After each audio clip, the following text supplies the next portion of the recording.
नमस्कार दर्शको, नवीन एका व्हिडिओमध्ये मी स्वागत करत आहे आपला सर्वांचा लाडका गणेश डवरी आणि आपण पाहत आहात जीडी ऑलराऊंडर हे युट्यूब चॅनल. दर्शको, अत्यंत महत्वाची अशी आज मी आपल्यासाठी बातमी घेऊन आलेलो आहे आणि ही बातमी खास करून शिक्षक वर्ग लोकांसाठी आहे. अत्यंत आनंदाची बातमी म्हणावी लागेल आणि शिक्षक तर कर्मचारी जे आहेत महाराष्ट्रामध्ये त्यांच्यासाठी ही खास करून खूप आनंदाची आणि दिलासादायक बातमी ठरणार आहे. तर ही बातमी सविस्तर जाणून घेण्यासाठी शेवटपर्यंत हा व्हिडिओ पहा आणि येथे साईडला दिलेले जीडी ऑलराऊंडर हे युट्यूब चॅनल सबस्क्राईब करा. जे आपल्याला घंटीचं बटन दिसते त्यावर क्लिक करा आणि जीडी ऑलराऊंडर सबस्क्राईब होईल आणि प्रत्येक शिक्षक तर कर्मचारी जे आहेत किंवा जे डीएड बीएड ला आहेत अशा विद्यार्थ्यांना सुद्धा शेअर करा.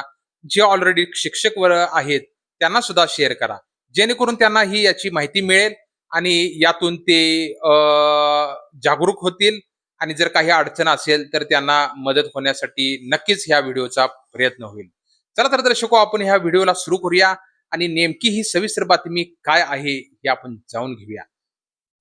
दर्शको, 6वी ते 8वी शिक्षकांना मोठी दिलासा देणारी हीच बातमी म्हणावी लागेल.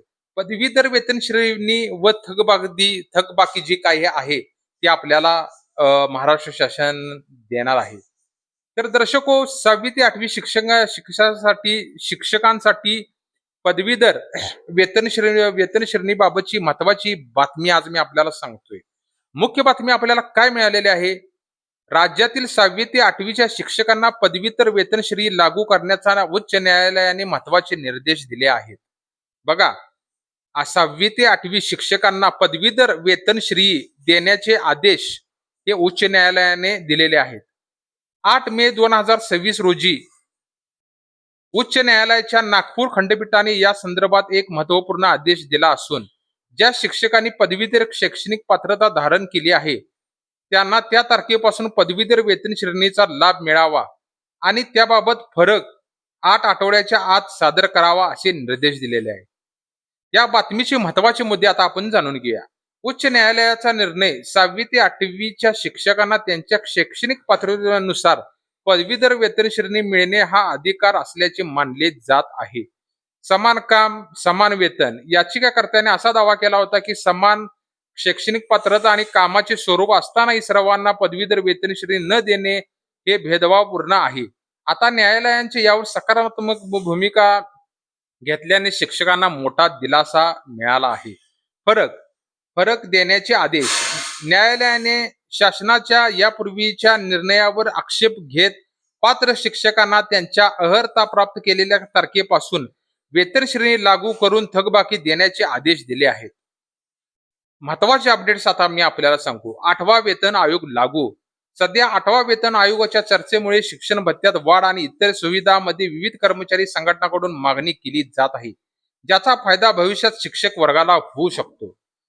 तुम्ही तुमच्या अधिकृत शैक्षणिक कागदपत्राची पुरावता करून आपल्या गट शिक्षण अधिकारी किंवा संबंधित विभागाकडे या निर्णयाच्या संदर्भात माहितीची पडताळणी करून घ्यावी, जेणेकरून तुम्हाला लागू असलेल्या फरकाची प्रक्रिया पूर्ण करता येईल. ही माहिती 8 मे 2026च्या उच्च न्यायालयाच्या निर्णयावर आधारित आहे. अधिकृत सरकारी शासन निर्णयाचा जी.आर. परत आपल्या शाळेत किंवा शिक्षण विभागाच्या पोर्टलवर वेळोवेळी आपण शिक्षक लोकांनी तपासावा. दर्शको, आपल्याला शिक्षक लोकांना मला महत्वपूर्ण ही बातमी सांगायची आहे की नागपूर खंडपीठाचा निकाल आणि त्याचा परिणाम न्यायालयाचा लढा अनेक शिक्षकांनी पदवीधर वेतन श्रेणीसाठी जो न्यायालयीन लढा दिला त्याचे हेच आपल्याला फळ म्हणावे लागेल. केवळ आदेश देऊन उपयोग नाही, तर याची अंमलबजावणी कशी होईल शिक्षकांसाठी महत्वाचे आहे. पात्रता काय आहे? या निर्णयाचा फायदा घेण्यासाठी शिक्षकाकडे पदवी, ग्रॅज्युएशन किंवा डीएड बीएड यासारख्या आवश्यक शैक्षणिक अर्हता कागदपत्रे पूर्ण असणे गरजेचे आहे. बघा, ग्रॅज्युएशन, डीएड बीएड ही पात्रता अनिवार्य आहे शिक्षकांना. खूप आवर्जून मी सांगतोय की ही माहिती खूप महत्वाची आहे. आपला यामध्ये खूप मोठा फायदा होणार आहे. तर दर्शको, थकबाकी आपल्याला जी काही शिक्षक लोक आहेत जे ऑलरेडी अगोदरपासून शिक्षक तर काम करतायत, तर त्यांना राहिलेली थकबाकी कशी मिळेल हे पण आता आपण पाहूया. न्यायालयाने दिलेले 8 आठवड्याचा मर्यादा शिक्षकांनी आपल्या मुख्याध्यापकामार्फत गट शिक्षण अधिकारी बीईओ लेखी अर्ज करणे आवश्यक आहे. बघा, आपल्या बीईओ कडे लेखी अर्ज करायचा आहे. कागदपत्राची पुरवठा, सेवा पुस्तक, परतीची पदवीची नोंद कशी करावी आणि वेतन श्रेणी निर्णय कशी करून घ्यावी यावर मार्गदर्शन आपल्याला जरूर होईल. ग्रेड पे आणि वेतनश्री, पदवीधर वेतनश्री लागू झाल्यामुळे मूळ वेतन आणि ग्रेड पे मध्ये किती रुपयाची वाढ होऊ शकते याचे ढोबळ विश्लेषण आपल्याला त्यामध्ये आपल्याला पाहायला मिळेल. तर दर्शको, नागपूर खंडपीठाचा आदेश प्रश्नाची उत्तरे यामध्ये शिक्षकांनी विचारलेल्या तांत्रिक प्रश्नाची उत्तरे आपल्याला डिस्क्रिप्शन मध्ये सुद्धा पाहायला मिळेल. तर अत्यंत अशी महत्वाची बातमी ही होती 6वी ते 8वी शिक्षकांना नागपूरच्या खंडपीठाने न्यायालयाने आपल्याला खूप मोठी दिलासादायक बातमी दिलेली आहे.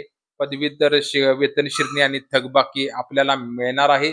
त्यामुळे याची सविस्तर माहिती आपल्या बीईओ कडे शिक्षण अधिकारी आहे यांच्याकडे सविस्तर जाणून घ्यावी आणि आपल्या पोर्टलवर शिक्षक तर पोर्टलवर याचा जे कधी अवेलेबल महाराष्ट्र शासन लवकरच करेल ते सुद्धा आपण पडताळून घेणं गरजेचं आहे.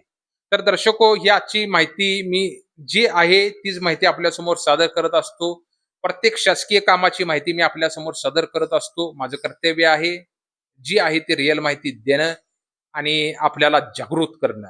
तर ही खास करून महाराष्ट्रातील तमाम शिक्षक वर्ग लोकांसाठी होती किंवा आणि विद्यार्थ्यांसाठी जे डी-एड, बी-एडचा अभ्यास करतायत, जे शिक्षक होण्यासाठी रात्रंदिवस अभ्यास करतायत, स्टडी करतायत, परीक्षा देत आहेत, यांच्या सुद्धा ही खूप उपयुक्त भविष्यात ठरणार आहे. त्यामुळे हा व्हिडिओ जास्तीत जास्त शेअर करा आणि सबस्क्राईब करायला अजिबात विसरू नका दर्शक. सबस्क्राईब जर आपण केले, इथे साईडला दिलेल्या घंटेवर क्लिक करून जेडी ऑलराऊंड सबस्क्राईब जर केले तरच आपल्याला आपल्या मोबाईलवर नोटिफिकेशन येणार आहे आणि नोटिफिकेशन आल्यामुळे अशीच महत्वाची माहिती आपल्याला आपल्या फोनवर मिळू शकते. त्यामुळे आपण जरूर सबस्क्राईब करा. चला तर दर्शको, नवीन एका व्हिडिओ परत एकदा भेटू. तुर्तास धन्यवाद. नमस्कार. जय महाराष्ट्र.